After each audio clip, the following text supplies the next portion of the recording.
come home and the little kids are stuck. Why don't you put these kids to bed? We had to go to bed at 6 o'clock. Yeah. Put these kids to bed. We never had to put Dale to bed. He always was ready to go to bed. He always was up to crack it on and he was ready to go to bed when it was time. Kay was kind of that way too. Oh no, don't tell me that. She was easy to go to bed. Well, are we going to have an introduction or something? Do I look okay? You look great. For posterity. Are you put on your formal for it? Put on your lace? I don't have anything but lace, but I could have dressed up, couldn't I? Do you have a Oh, you look crochet pretty nice. hook? I thought you did dress up. Well, I was going to my music lesson. That's Do you why. have a crochet hook handy? Is it right in there? Yeah, in that little basket. I moved everything into that little basket. Okay, we'll talk about in the order. That they arrived. Yeah, they arrived. Okay, that sounds good. Okay, and you want me to do the introduction? Yeah. Whatever, what shall we say? Sam has asked me to. Sam has asked me to remember some of the things which have occurred in this family over the years, and so, as he said, we'll take them in order of their arrival. When It was the most humorous when they arrived. I can't remember the years, the date, but when we were living in Buckeye, we had a 2-door Ford, and whenever we'd go anywhere, we'd make a bed in the back seat, so we had 4. Toy and Sue and Kay and Nick, and Linda was the baby.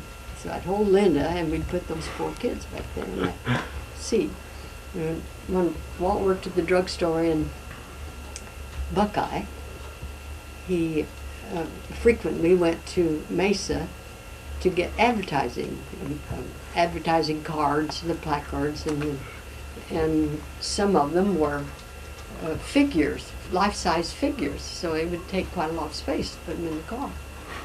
And so we'd put the children in when we were ready to go. We'd stay at Mammy's while he went to his doing whatever he had to do to get that advertising, and we'd put the children in the car. They're not asleep yet, but hoping that within a mile they'd all be asleep. And then we could cover them up with a blanket, and then we put advertising over the top. Oh, the top of them, huh? Yeah, these were this was cardboard. And one time, we did that several times, and anyway, this one time, we got going on the road and got about up to Alma School Road, and we hear crying going on back there. And Sue says, "Toy's crying." She's yelling over the advertising and stuff. And he said, and Walt said, "What's the matter back there? What's the crying all about?" And so Sue consults with Toy to see why she's crying.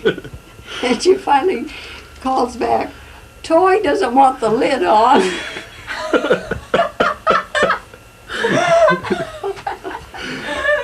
So we had to stop and laugh about that and try to fix the lid.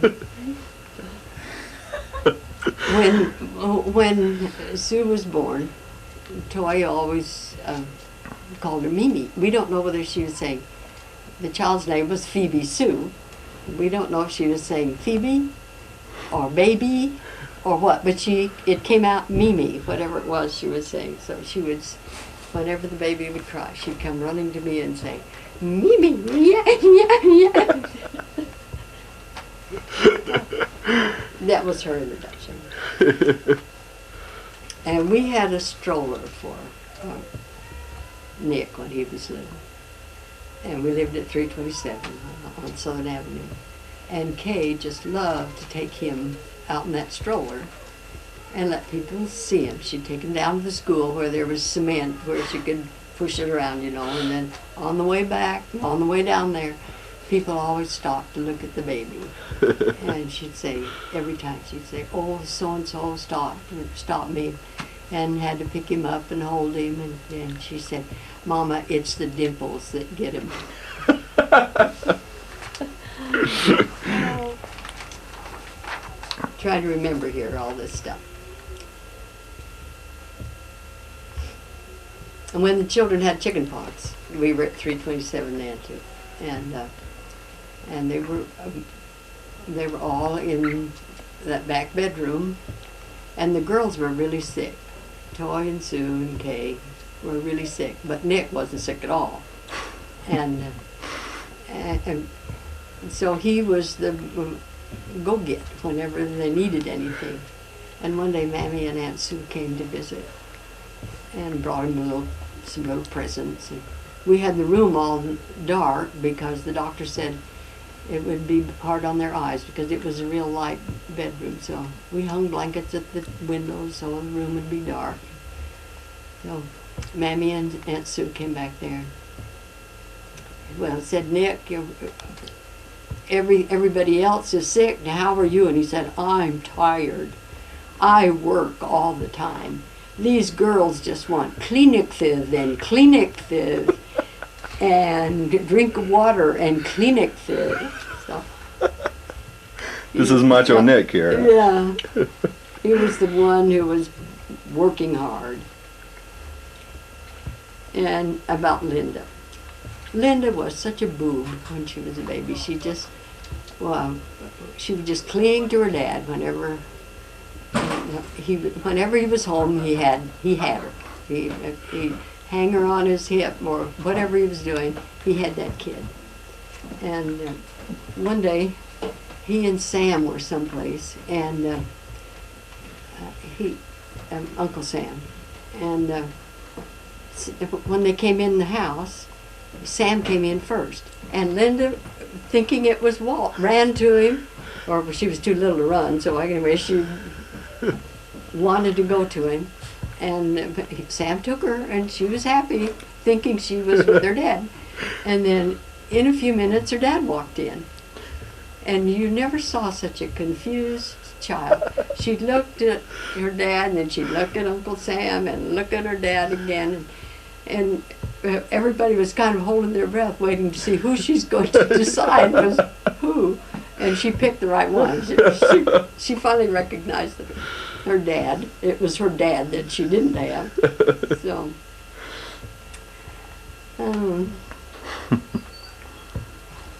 and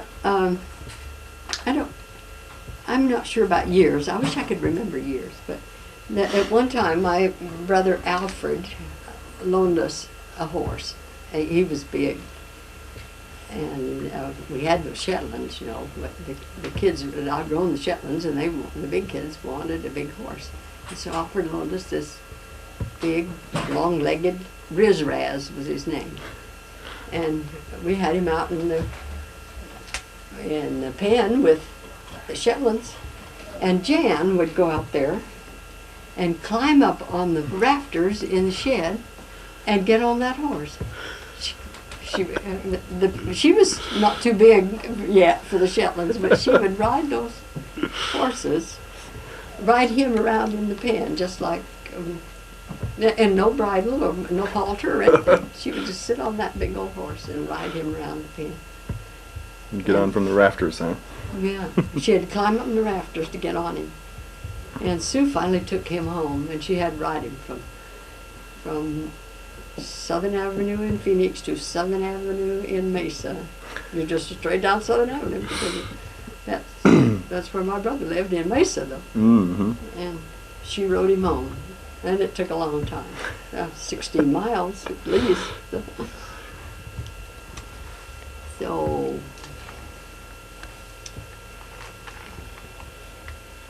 And another thing about Jan, she used to love to listen to the news on radio.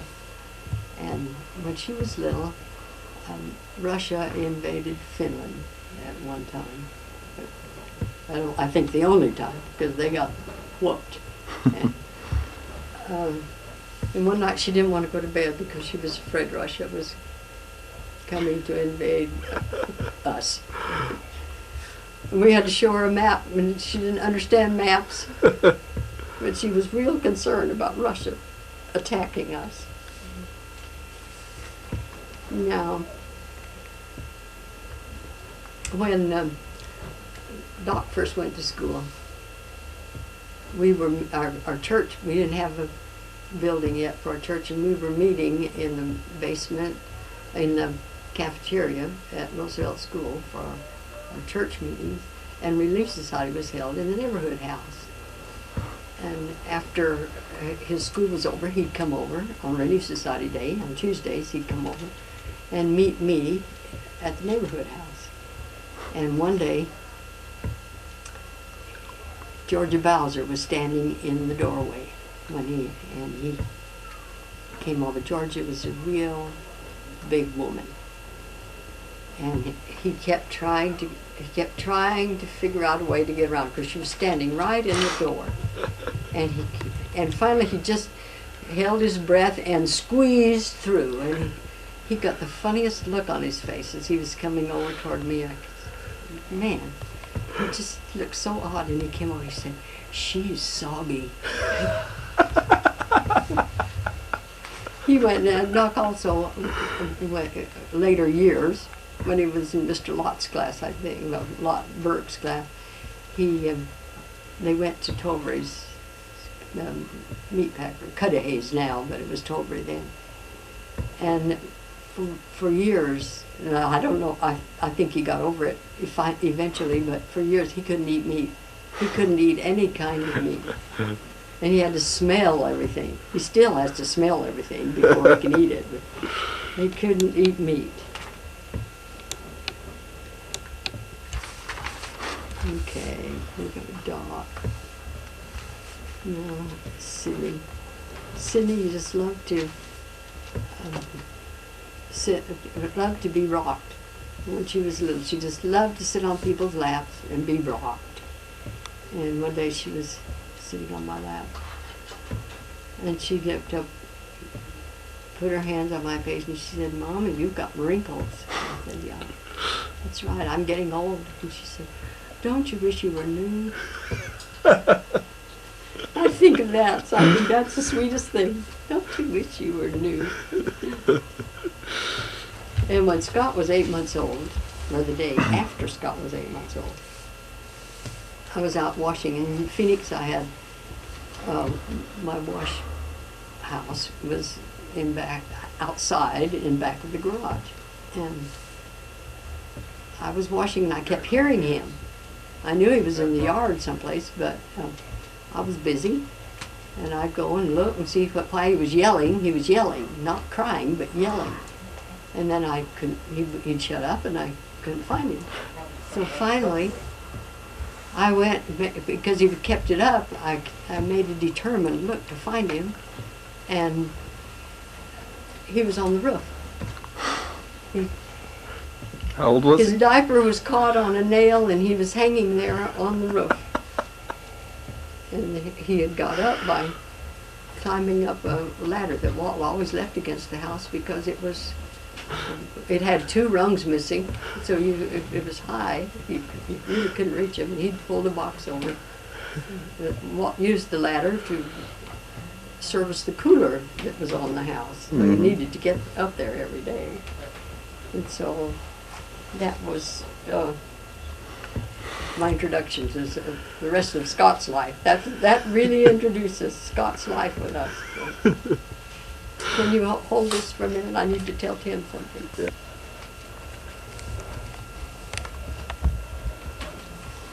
Okay. A really used expression in our family it has always been, "For Hi, Pete's this sake." is Tim Openshaw. And I understand that my wife one is day having when car troubles. I was wondering if there's any way I Sam could was talk to her. involved in something, he came out with "For pink snakes." I think that's a real innovation, for pink snakes. think of anything else. I'll probably think of 100 things after we get through with this. Mm-hmm. Well, tell me the story about Dad. Some funny story about Dad.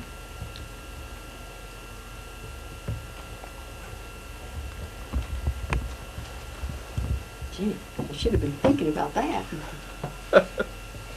How about when they found the dead woman? Yeah, that sounds good. That's not really funny. He and Tom sailed, and they were about 15, I guess, or something. They were just kids.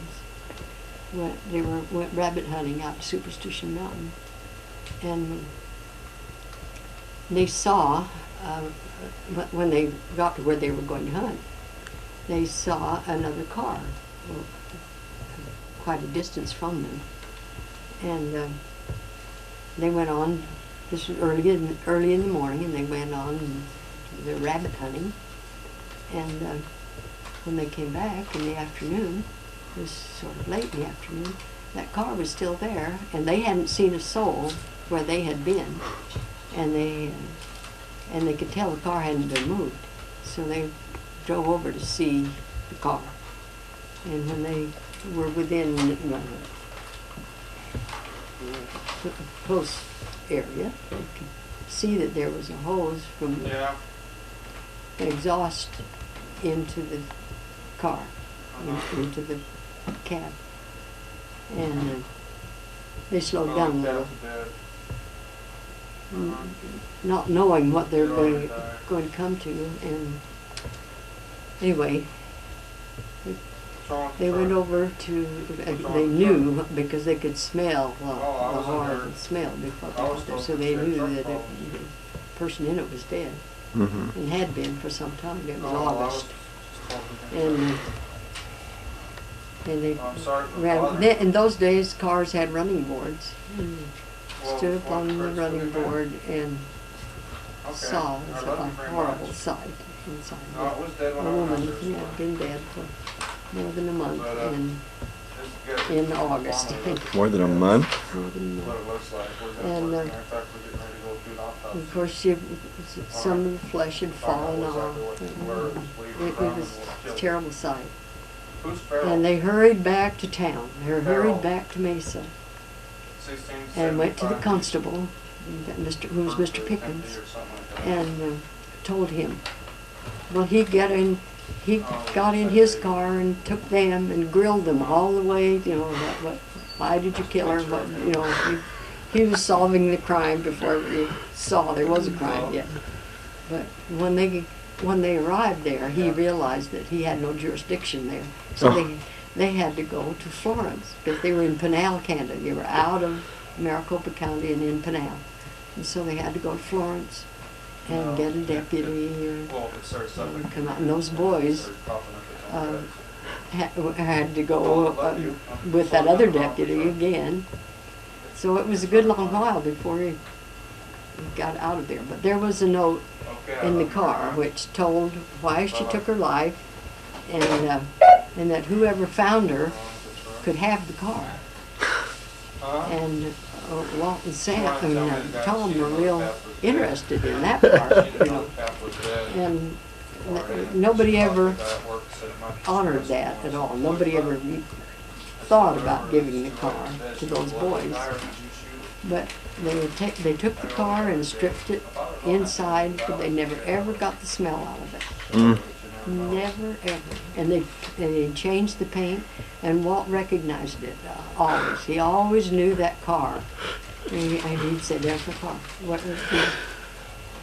They sold it a number of times and painted it a number of times and tore out the upholstery and tried over again, but it was a Buick, and it was a new car when it happened. And so that was a little thing that we just by surprise sometimes. Sometimes it would be in a car lot. There's the car. Yeah, that was one neat thing. And that's when he was 15 years old? About that. And when he came back here, he always had that. He always subscribed, well, I mean, not say always, but for years he had subscribed to that United Real Estate Catalog. And so he talked about moving to Idaho, southern Idaho. He loved that idea. After he came out here? No, this is long before that. And finally he found more stuff that he wanted in northern Utah than in Idaho. And so first it was Oregon, and then we got down to Idaho, and then into northern Utah. Well, we had that little 7-acre apple farm in Utah. We said, oh, that's not big enough. We need something bigger. And he'd bring home this catalog and show me all these pictures, and we'd read about what was on that farm, you know. And then one day, so we talked, you know, we're moving to Oregon, we're moving to Idaho, we're moving to Utah. So one day he and Morris Curtis came home and he said, Morris and I are going to Missouri and buy a farm. Well, now we've moved to Missouri, you know. That I took it just as seriously as I had all that other stuff. And then he came and did it. He came and found the farm and bought it. And they brought home some turtles. He brought us out here to see it in July. Do you remember that? Yeah, I remember that. Who did he buy it from? He bought it from Martin Kime. Martin Kime? That might not be his first name, but Kime anyway.